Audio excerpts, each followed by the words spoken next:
The Fed issued its decision in a statement after its latest meeting, at which it kept its key rate at a two-decade high of roughly 5.3%. Several hotter-than-expected reports on prices and economic growth have recently undercut the Fed's belief that inflation was steadily easing. The combination of high interest rates and persistent inflation has also emerged as a potential threat to President Joe Biden's re-election bid.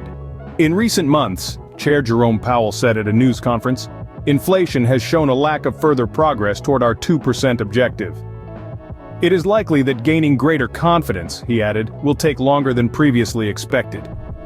The Fed chair stressed, as he has before, that the central bank's decision on when to cut rates will depend on the latest economic data.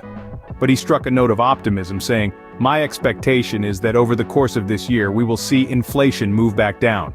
Wall Street traders cheered the prospect that the Fed will cut rates at some point this year, even if not as soon as they had hoped.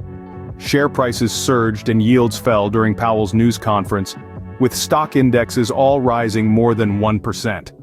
Still, the central bank's latest message reflects a shift in its timetable on interest rates. As recently as their last meeting on March 20th, the Fed's policymakers had projected 3 rate reductions in 2024, likely starting in June. Rate cuts by the Fed would lead over time to lower borrowing costs for consumers and businesses, including for mortgages, auto loans, and credit cards. But given the persistence of elevated inflation, financial markets now expect just 1 rate cut this year, in November, according to futures prices tracked by CME FedWatch. The Fed's warier outlook stems from 3 months of data that pointed to chronic inflation pressures and robust consumer spending. Inflation has cooled from a peak of 7.1%, according to the Fed's preferred measure, to 2.7%, as supply chains have eased and the cost of some goods has actually declined.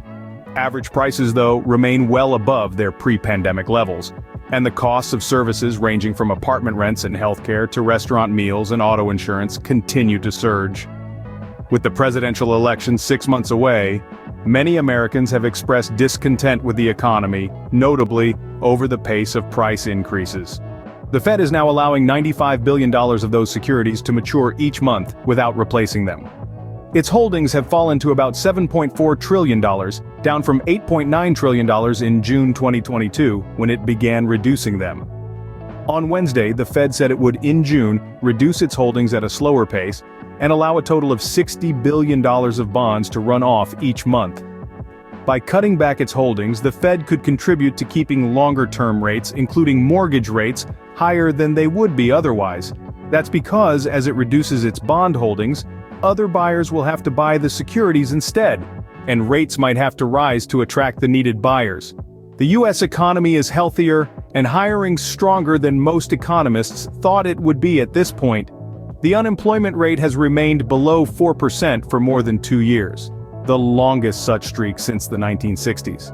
And while economic growth reached just a 1.6% annual pace in the first 3 months of this year, consumer spending grew at a robust pace, a sign that the economy will keep expanding.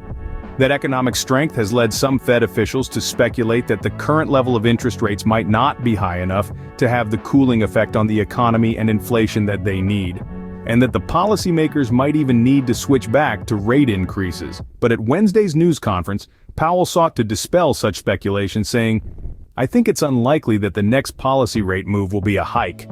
He also downplayed any concerns that the economy might be at risk of sliding into stagflation, a toxic combination of weak growth, high unemployment, and elevated inflation that afflicted the United States during the 1970s.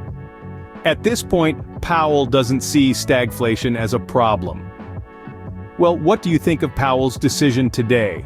Please leave your comments below and give us a like. Until next time, have a great day.